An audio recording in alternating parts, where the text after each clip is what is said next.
DeepSeek Cyberattack exploits growth challenges in AI platforms.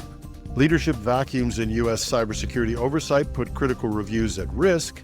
A Juniper router backdoor highlights stealthy attacker techniques, and the FBI urges action as attackers exploit local admin accounts. This is Cybersecurity Today. I'm your host, Jim Love. The open-source AI company DeepSeek has temporarily stopped new user registrations after detecting a large-scale cyber attack. DeepSeek reported that attackers attempted to breach its systems through a series of highly coordinated probes targeting known open-source vulnerabilities. These attacks went unnoticed initially because the activity mirrored legitimate user behavior, a technique often used to slip in under traditional monitoring tools. While DeepSeek states no user data was compromised, this incident underscores the difficulty in securing rapidly scaling platforms that prioritize openness. For DeepSeek, the challenge now is to tighten its defenses without sacrificing the transparency that attracted its users. Key cybersecurity oversight bodies are in chaos following recent firings and delays in leadership appointments. Among the hardest hit is the Cyber Safety Review Board, CSRB, which had been investigating Salt Typhoon's telecom intrusions, a complex series of attacks targeting critical infrastructure in the U.S. The board's work has been disrupted due to the sudden loss of experienced members who were deeply familiar with the ongoing case.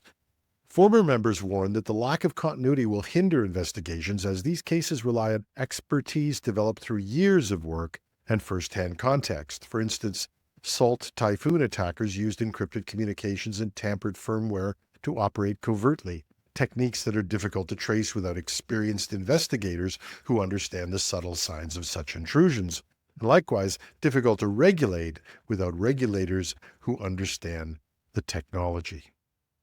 With CSRB and other oversight bodies paralyzed, critical investigations might stall, leaving significant blind spots in national security in the U.S. Organizations should push for greater transparency in public cybersecurity efforts, but in the meantime, they need to ensure their own resilience, because in some cases, you might be on your own. A backdoor vulnerability in Juniper routers discovered earlier this month is being exploited by attackers to bypass authentication through the router's web interface, JWeb. This issue stems from a flaw in the software that allows attackers to send specially crafted HTTP requests, granting them administrative control without needing valid credentials or even raising alarms. Juniper first became aware of the vulnerability during routine security reviews and has since traced its origins back to older software versions that did not properly validate input. The technique stealth is part of what makes it so dangerous. By mimicking legitimate traffic patterns, attackers are avoiding detection by intrusion detection systems and evading logs designed to catch abnormal behavior. The backdoor's low resource usage means it can persist undetected for extended periods. Juniper is used by a large number of communications and other companies, so this is going to constitute an extreme risk. They've released a patch, but this incident highlights the increasing sophistication of attacks on critical infrastructure. Beyond patching, organizations might have to do some other things, reviewing admin access logs and implementing behavior-based monitoring tools to catch anomalies that signature-based systems just might miss. The FBI has issued a warning about attackers exploiting local admin accounts to infiltrate systems and escalate privileges. This approach is effective because these accounts often have broad, poorly monitored access, and in some cases, employees, whether malicious or negligent, are a big part of the risk.